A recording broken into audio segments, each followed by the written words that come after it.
تو واقعہ یہ ہے کہ وہ اندرونی انقلاب حضور نے برپا کیا قرآن کے ذریعے صحابہ میں. اندر سے جو انقلاب تھا اس نے عرب میں ایک انقلاب کی شکل اختیار کی، اور یہ انقلاب جو ہے اتنی اپنے اندر قوت رکھتا تھا، اتنی پوٹینشیلٹی تھی اس کی کہ وہ 20 برس کے اندر اندر کہاں آکسس دریائے جیہو، کہاں اٹلانٹک. تصور تو کی تاریخ میں اس سے پہلے اتنی بڑی کوئی مملکت قائم ہوئی نہیں.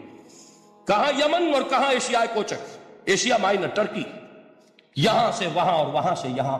اتنی عظیم مملکت حضرت عثمان رضی اللہ تعالیٰ عنہ کے خلافت میں ہو چکی تھی. یہ بات اگر یہ چلتا معاملہ آگے تو کوئی قوت اب نہیں رہی تھی. سلطنت روما ختم ہو چکی تھی، سلطنت کسرا ختم ہو چکی تھی، پرچے اڑ گئے تھے. اب کون سی طاقت رہ گئی تھی جو سیلاب کا راستہ روکتی؟ یہ وہ یہودی سازش ہے جس نے اندر سے سیبوٹاج کیا. بہرحال یہ ہے انقلاب محمدی کا طریقہ، اندر سے تبدیلی. اسی کو علامہ اقبال نے کہا ہے، تیرے ضمیر پہ جب تک نہ ہو نزول کتاب، گرہ کشا ہے نہ راضی نہ صاحب کشاف. یہ قرآن اب بھی تم ایسے محسوس کرو کہ جیسے تمہارے دل پر نازل ہو رہا ہے. اور مجھے یاد آیا امام ابن قیم رحمۃ اللہ علیہ، ان کا ایک بڑا پیارا جملہ ہے.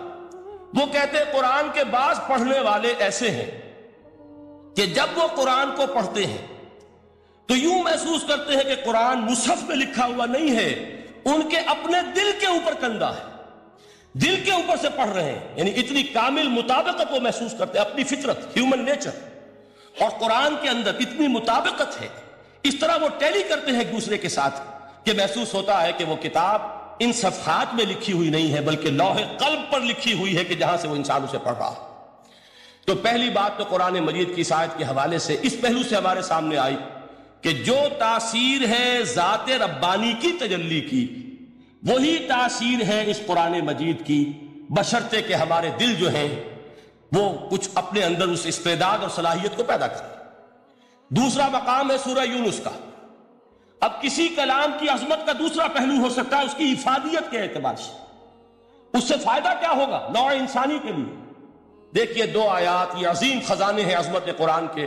سورہ یونس میں یا ایھا الناس، اے لوگو، قد جاءتکم موعظۃ من ربکم وشفاء لما فی الصدور وہدی ورحمۃ للمؤمنین. 4 الفاظ نوٹ کر لیجیے.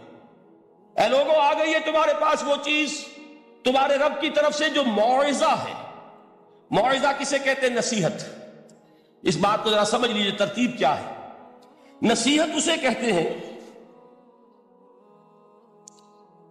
جی رہا نہیں جا رہا، میں نے اس کی ترتیب بدلی ہوئی ہے. مجھے یاد دلایا ایک صاحب نے کہ سورہ رحمان کی ابتدائی آیات کا بیان تو رہ گیا، وہ رہا نہیں، میں نے پڑھا کسی اور ترتیب سے تھا، بیان کسی اور ترتیب سے کر رہا ہوں. پڑھنے میں 4، 2 اور 1، اور اب جو میں بیان کر رہا ہوں پہلے 1 آیت سورہ حشر کی جو بیان کی، اب 2 آیات ہیں سورہ یونس کی. لوگوں، تمہارے پاس آ گئی ہے تمہارے رب کی طرف سے موعظت، اور تمہارے سینوں کے اندر جو روگ ہیں ان کے لیے علاج.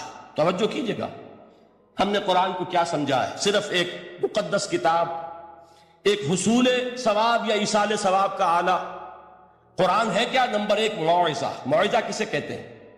وعظ اسے کہتے ہیں وہ بات جس سے دل نرم ہو جائے، دل کے اندر گداز پیدا کرنے والی شے. وجہ کیا ہے؟ اعلیٰ سے اعلیٰ حکیمانہ بات کسی سے کہی جائے، دل سخت ہے، اثر نہیں ہوگا. ایک کرسٹ آ جاتا ہے انسان کے دل کے اوپر، جیسے کہ یہود کے علماء کے بارے میں فرمایا گیا ثم قست قلوبکم فہی کالحجارۃ او اشد قسوۃ وان من الحجارۃ لما يتفجر منه الانہار وان منها لما يهبط من خشیۃ اللہ وان منها لما يشقق فيخرج منه الماء. اے لوگوں، پھر تمہارے دل سخت ہوتے چلے گئے، پھر وہ پتھروں کے مانند سخت ہو گئے، بلکہ ان سے بھی زیادہ سخت، اس لیے کہ پتھروں میں تو وہ بھی ہوتے ہیں کہ جو اللہ کے خوف سے گر جاتے ہیں، پتھروں میں وہ بھی ہوتے ہیں کہ جو اللہ کی خشیت سے پھٹ جاتے ہیں، ان میں سے پانی بہ نکلتا ہے. پتھر تو اس طرح کے ہیں، لیکن انسان کا دل جب سخت ہو جائے، جب پتھر بن جائے، تو کوئی شے دنیا کی اس کی سختی کا مقابلہ نہیں کر سکتی. پہلے اس سختی کو نرم کریں گے. جیسے زمین ہے چٹیل زمین، اس زمین کے اندر ہل چلے گا تو بارش جو ہے فائدہ دے گی. اس کو آپ زمین کو نرم کرتے ہیں تاکہ وہ بارش کو جذب کرے، ورنہ چٹیل زمین ہے سخت، وہ پانی بہ جائے گا اور وہ زمین کے اندر جذب نہیں ہوگا. تو پہلا لفظ استعمال کیا موعظہ. یہ قرآن واعظ ہے، نصیحت ہے، دلوں کو نرم کرتا ہے. دلوں پر جو کرسٹ آ گیا ہے سخت اسے توڑتا ہے، اس میں حل چلاتا ہے. پھر کیا کرتا ہے؟ پھر جب یہ جذب ہوتا ہے، شفاء لما فی الصدور، جو سینے کے روگ ہیں ان کے لیے شفا ہے. اب آپ غور کیجئے گا، علامہ اقبال نے انہی دو اعتبارات سے مسلمانوں کا مرثیہ کہا ہے کہ مسلمانوں نے اس قرآن کو نہ موعظہ کے لیے استعمال کیا اور نہ تزکیہ نفس کے لیے استعمال کیا، بلکہ اس کو تو صرف بنا لیا ہے وہ جان آسانی سے نکالنے کا نسخہ یا ایصال ثواب کا آلہ. چنانچہ کہتے ہیں واعظ کے لیے واعظ دستاں زن و افسانہ بند. واعظ جو ہیں ہمارے داستانے کہتے ہیں، افسانے کہتے ہیں، قصے کہتے ہیں، لطیفے کہتے ہیں. معنی او پست و حرف او بلند، اس کے بیان میں معنی تو ہوتے ہیں بہت ہی گھٹیا، نیچے کے پست. الفاظ کا شکو ہوتا ہے، الفاظ بہت اونچے ہوتے ہیں. از خطیم و دیلمی گفتارے او با ضعیف و شاذ و مرسل کارے او. سارا باز و نصیحت جو ہو رہا ہے وہ ضعیف حدیثوں کے ذریعے سے، ضعیف روایات بخاری کی ہو، مسلم کی ہو، ترمذی کی ہو، ابن ماجہ کی ہو. کہاں خطیب بغدادی اور دیلمی، وہ کتابیں کہ جن کی کوئی سند نہیں ہے، وہاں کی روایات کے ذریعے سے لوگوں کو تذکیر کرنے کی کوشش کر رہے ہیں. با ضعیف و شاذ و مرسل کارے او، ضعیف روایات، شاذ روایات، مرسل روایات جن کا سلسلہ روایت محمد الرسول اللہ تک متصل نہیں ہے، اس کے ذریعے سے کر رہے ہیں. حالانکہ موعظہ، سب سے بڑا موعظہ یہ قرآن تھا. قرآن کہتا ہے خود فذکر بالقرآن من یخاف وعید. اے محمد صلی اللہ علیہ وسلم آپ اس قرآن کے ذریعے نصیحت کیجئے. یہ قرآن ہے جو دلوں کی سختی کو ختم کرے گا، گداز پیدا کرے گا. دوسری طرف علامہ اقبال کیا کہتے ہیں کہ جہاں تک ہمارے ہاں جو بھی تصوف کے معروف حلقے ہیں، صوفیاء حق کی بات نہیں کہہ رہا، وہاں قوالی ہو رہی ہوگی تو حال آ جائے گا. صوفی پشمینہ پوش حال مست، از شراب نغمہ قوال مست. قوال سے جو کچھ مل رہا ہے، حال آ رہا ہے، مستی آ رہی ہے، کیف اور سرور حاصل ہو گیا ہے. صوفی پشمینہ پوش حال مست، از شراب نغمہ قوال مست. لیکن یہ کہ اس کی محفل میں در نمی سازت بقرآن محفلش، اس کی محفل میں قرآن کا کہیں گزر نہیں ہے. جبکہ محمد الرسول اللہ صلی اللہ علیہ وسلم کی بھی ایک محفل ہوتی تھی، محفل سماع. وہ محفل سماع کیا تھی؟ حضور صحابہ سے فرمائش کر کر کے قرآن سنتے تھے. حضرت عبداللہ ابن مسعود رضی اللہ تعالیٰ عنہ کی روایت موجود ہے کہ مجھے ایک مرتبہ حکم دیا حضور نے کہ قرآن سناؤ. میں نے عرض کیا حضور آپ کو سناؤں؟ آپ پر تو نازل ہوا ہے. تو حضور نے فرمایا نہیں، مجھے کسی اور سے سن کر کچھ اور لطف حاصل ہوتا ہے. اب امتثال امر میں حضرت عبداللہ ابن مسعود رضی اللہ تعالی عنہ نے سورہ نساء پڑھنی شروع کی. 41ویں آیت پر پہنچے. چشم تصور سے دیکھیے کہ حضور بھی تشریف فرما ہے، صحابہ کرام کی محفل ہے، اور صحابہ کیسے بیٹھا کرتے تھے ادب کے ساتھ. ایک روایت میں الفاظ آئے ایسے بیٹھتے تھے ساکت و صامت ہو کر، بالکل خاموش، سکون، ساکن اور ساکت اور صامت، کہ جیسے ان کے سروں پر پرندے بیٹھے ہیں کہ ذرا جنبش کریں گے تو پرندہ اڑ جائے گا، اس ادب کے ساتھ. تو وہ محفل جو ہے حضور صلی اللہ علیہ وسلم کی، اور ایک صحابی حضرت عبداللہ ابن مسعود گردن نیچی کیے ہوئے ہیں اور قرآن پڑھتے چلے جا رہے ہیں. جب اس آیت پر پہنچے فَكَيْفَ إِذَا جِئْنَا مِن كُلِّ أُمَّةٍ بِشَهِيدٍ وَجِئْنَا بِكَ عَلَىٰ هَٰؤُلَاءِ شَهِيدًا. کیا ہوگا اس دن جس دن کہ ہم ہر امت پر ایک گواہ کھڑا کریں گے، اور اے نبی آپ کو گواہ بنا کر لائیں گے ان کے خلاف. آپ کو یہ ٹیسٹیفائی کرنا ہوگا کہ اللہ تیرا جو کلام میرے پاس آیا تھا میں نے پہنچا دیا تھا، اب ان کی ذمہ داری ہے. They are accountable, they are responsible. اس پر حضور نے فوراً فرمایا حسبک حسبک، بس کرو بس کرو. اور حضرت عبداللہ ابن مسعود فرماتے ہیں کہ میں نے جب نگاہ اٹھا کر دیکھا حضور کے آنکھوں سے آنسو روا تھے. یہ ہے سماع، یہ محفل سماع ہے. کاش کہ اللہ تعالی ہمیں اس کی توفیق عطا فرمائے. یہ ہے مسنون محفل سماع. اس قرآن کے اندر وہ گداز ہے. آیا ہے کہ نہیں 7ویں پارے کے بالکل آغاز میں وَإِذَا سَمِعُوا مَا أُنزِلَ إِلَى الرَّسُولِ تَرَىٰ أَعْيُنَهُمْ تَفِيضُ مِنَ الدَّمْعِ مِمَّا عَرَفُوا مِنَ الْحَقِّ يَقُولُونَ رَبَّنَا آمَنَّا فَاكْتُبْنَا مَعَ الشَّاهِدِينَ. تو یہ ہے دوسری چیز کہ در حقیقت تزکیہ نفس کا ذریعہ یہ قرآن ہے. سینوں میں جو روگ ہیں، حب دنیا، حب مال، حب شہرت، حب اقتدار، جس کو کہ ایڈلر کہتا ہے دی ارج ٹو ڈومینیٹ، میرا غلبہ ہو، میرا تسلط ہو، میں نمایاں ہو جاؤں، میری حکومت بن جائے، اختیار میرے ہاتھ میں آ جائے، دی ارج ٹو ڈومینیٹ. یہ ساری ارجز ہیں ہماری در حقیقت جس سے فساد رونما ہے. یہ حب مال ہے جس کی وجہ سے ہمارے اندر تنافس ہے. الہاکم التکاثر حتی زرتم المقابر. یہ کثرت اور بہتات کی طلب تمہیں غافل کیے رکھتی ہے، یہاں تک کہ قبروں تک جا پہنچتے ہو. آنکھ انسان کی کھل نہیں پاتی. جس کے پاس 10 نسلوں کے لیے کھانے کو موجود ہے، اس کی بھی حرص جو ہے اور مزید کا لالچ جو ہے وہ ختم نہیں ہوتا. یہ چیزیں ہیں اصل روگ. ان دلوں کے روگوں کا اور سینوں کے اندر کے ان امراض کا علاج قرآن. یا ایھا الناس قد جاءتکم موعظۃ من ربکم وشفاء لما فی الصدور. اب جب یہ دو چیزیں ہو جائیں گی، اب تیسرا لفظ ہے ہدن. ہدایت بیکار ہے جب تک دل میں گداز نہ ہو.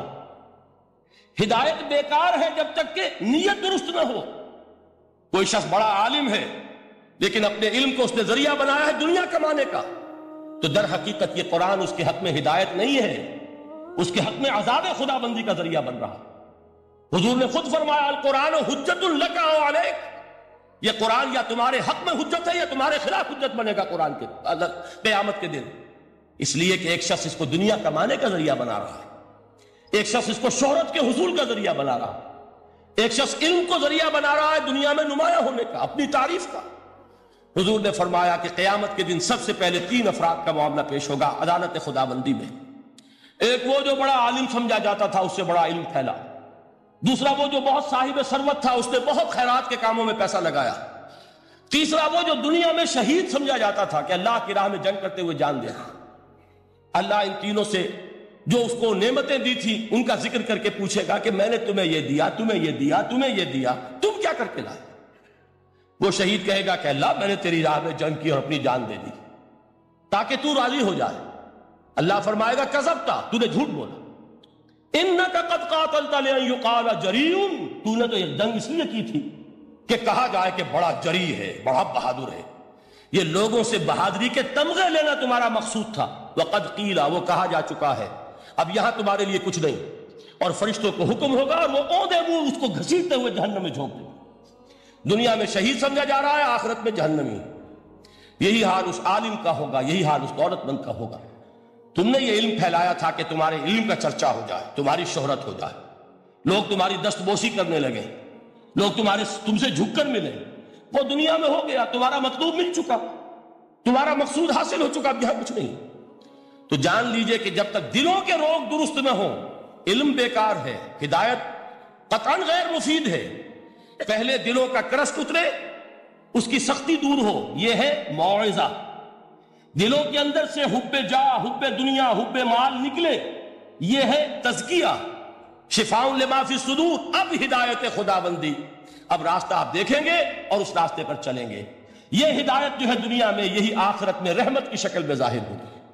جنہوں نے اس قرآن کی ہدایت سے فائدہ اس دنیا میں اٹھایا، آخرت میں رحمت خداوندی کی بدلیاں ان پر سائے کریں. ایک حدیث میں تو باقاعدہ الفاظ آئے ہیں کہ سورہ بقرہ اور سورہ آل عمران یہ 2 بدلیوں کی صورت میں ظاہر ہوں گی میدان حشر میں، اور ان لوگوں پر سایہ کریں گی کہ جن کو ان سے بڑی محبت تھی. یہ 4 الفاظ نوٹ کر لیجئے اسی ترتیب کے ساتھ. یا ایھا الناس قد جاءتکم موعظۃ من ربکم وشفاء لما فی الصدور وہدی ورحمۃ للمؤمنین. قل بفضل اللہ وبرحمتہ، اے نبی کہہ دیجئے یہ اللہ کا بڑا فضل ہے، لوگوں سمجھو. اس کی بڑی رحمت کا ظہور ہوا ہے اس قرآن کی شکل میں. اس کی رحمت کا مظہر اتم قرآن ہے، اس کے فضل کا سب سے بڑا ثبوت قرآن ہے. فبذالک فلیفرحوا، اس پر انہیں خوشیاں منانی چاہیے. اترانا ہے تو اس پر اترائیں کہ اتنی بڑی دولت ہمارے پاس ہے، اتنا بڑا احسان ہے جو اللہ نے ہم پر کیا ہے. فبذالک فلیفرحوا هو خیر مما یجمعون. جو چیزیں یہ جمع کرنے کی فکر کر رہے ہیں ان سے کہیں زیادہ قیمتی یہ قرآن ہے. کاش کہ یہ 2 آیات تھی ہمارے قلب کے اوپر، یہ کندہ ہو جائے. پہلی بات میں نے عرض کی تھی، اس کا شعور ہر ایک کے لیے ممکن نہیں، اس کا باطن بیدار ہو چکا ہو. لو انزلنا هذا القرآن على جبل لرأيته خاشعا متصدعا من خشیۃ اللہ. جن کی ارواح بیدار ہو چکی ہوں وہ قرآن کی اس تاثیر کو محسوس کریں گے.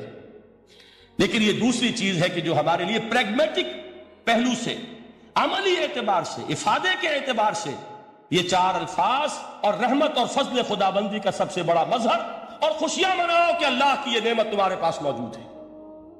اب وہ تیسرا مقام ہے سورہ رحمان کا، بڑی چھوٹی چھوٹی آیات۔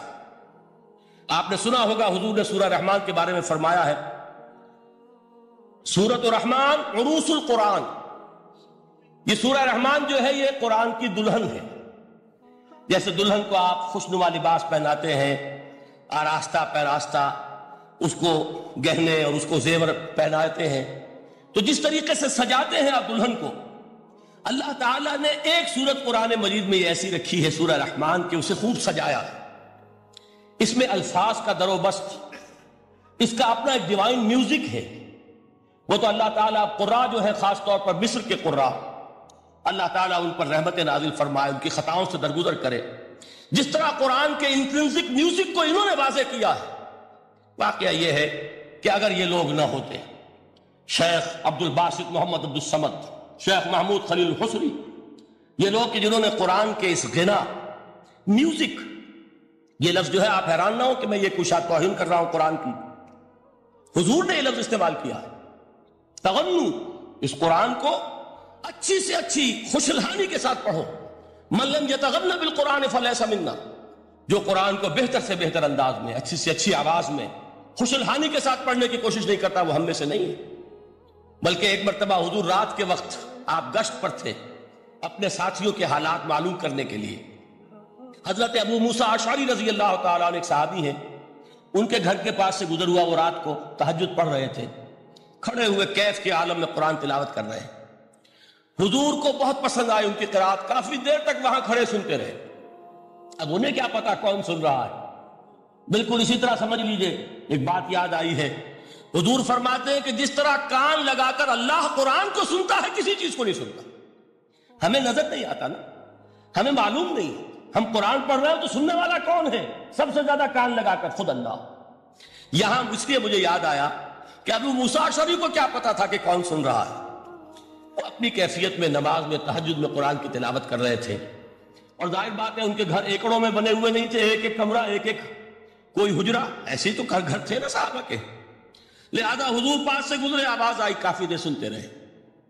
اس کے بعد آپ تشریف لے گئے، صبح فجر میں ملاقات ہوئی تو حضور نے تحسین کے انداز میں فرمایا، یا ابا موسیٰ انک قد اوتیت مزمارا من مزامیر آل داؤد، اے ابو موسیٰ تمہیں تو آل داؤد کے سازوں میں سے ایک ساز اللہ نے عطا فرما دیا ہے۔ جس طرح حضرت داؤد، لہن داؤدی مشہور ہے کہ جب وہ پچھلے پہر رات کو حمد کے ترانے الاپتے تھے، قرآن میں ہے کہ پرندے شامل ہو جاتے تھے ساتھ، اور پہاڑ وجد میں آتے تھے، پہاڑ بھی ان کے ساتھ شریک ہوتے تھے۔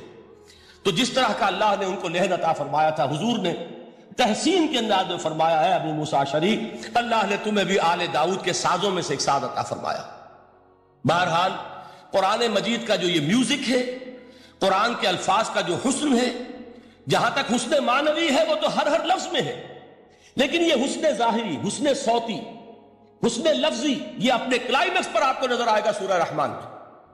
لیکن قرآن میں یہ سورت اس اعتبار سے بھی ممتاز ہے، اس کی 4 آیات پر ذرا توجہ کریں گے، عجیب حقائق سامنے آئیں گے۔ جہاں یہ قرآن مجید کے حسن صوت اور حسن لفظی کی معراج ہے، وہیں اس کی پہلی 4 آیات میں 4 چوٹی کی چیزوں کا ذکر ہے، سب سے اونچی چیزیں۔ پہلی آیت کیا ہے؟ الرحمن، ایک آیت ہو گئی۔ رحمان کیا ہے؟ اللہ کا نام ہے۔ کبھی آپ نے غور کیا اللہ کے ناموں میں سب سے پیارا نام کون سا ہوگا؟ رحمان۔ کیوں؟ اس کا مادہ کیا ہے؟ رحمت۔ ہمیں سب سے بڑھ کر جس چیز کی ضرورت ہے وہ کیا ہے؟ رحمت خداوندی۔ نام اچھی طرح سن لیجئے اس حضور کی قول کو۔ حضور فرماتے کوئی شخص جنت میں مجرد اپنے عمل کی بنیاد پر داخل نہیں ہو سکے گا جب تک کہ رحمت خداوندی دستگیری نہ کرے۔ کسی صحابی نے بڑی ہمت اور جرأت کا ثبوت دیا کہ پوچھ لیا، کیا حضور آپ بھی؟ جب آپ نے فرمایا کوئی شخص داخل نہیں ہو سکتا جنت میں محض اپنے عمل کی بنیاد پر جب تک کہ رحمت خداوندی جو ہے وہ دستگیری نہ فرمائے۔ پوچھا گیا کیا آپ بھی؟ آپ نے فرمایا ہاں میں بھی۔ آپ اندازہ کیجئے کہ اگر محمد الرسول اللہ بھی رحمت خداوندی کے ضرورت مند ہوں تو تاب دیگرا چے رسد، ہماری تو سب سے بڑی ضرورت رحمت خداوندی ہے۔ اب یہ رحمت جو ہے قرآن مجید میں اللہ تعالیٰ کی یہ شان دو الفاظ کے ذریعے سے آتی ہے، رحیم اور رحمان۔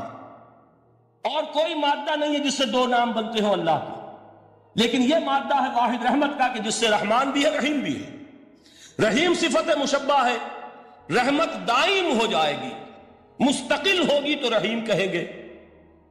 اور رحمان، اس میں رحمت کی ہے وہ شان ہے کہ جیسے ٹھاٹھے مارتا ہوا سمندر ہو، ہیجان کی کیفیت، طوفانی کیفیت، رحمت خداوندی کا طوفانی جوش، وہ ہے رحمان۔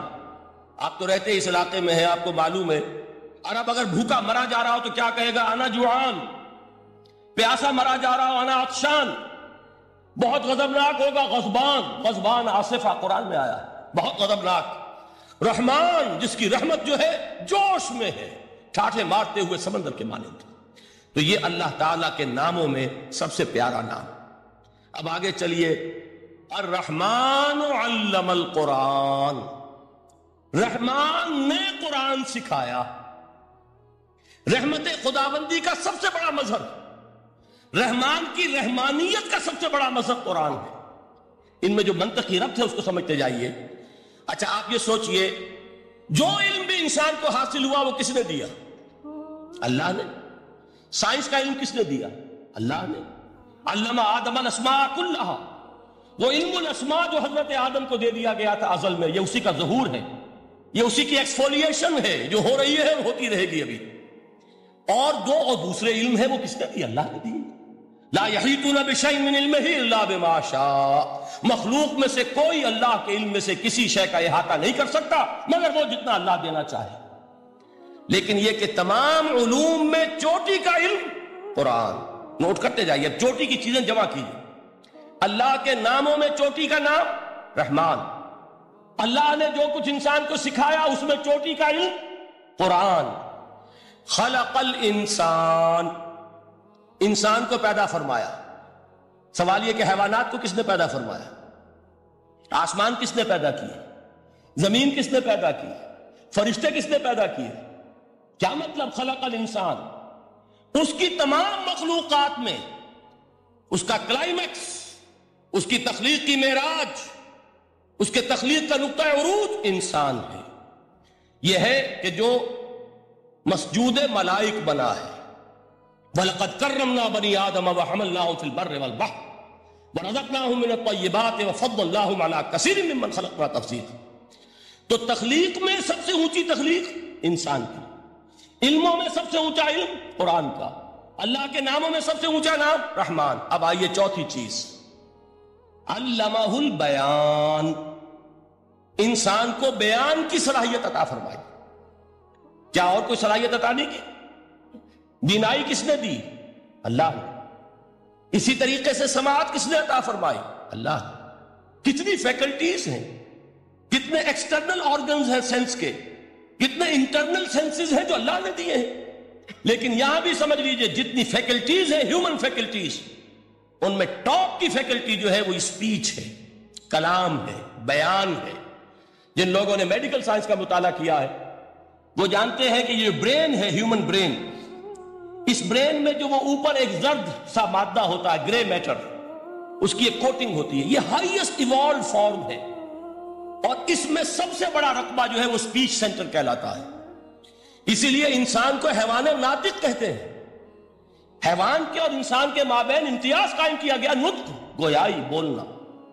اب یہ کیا چیز ہوئی؟ انسان کی صلاحیتوں میں سے سب سے اونچی صلاحیت، 4 آیتیں ہو گئی نا۔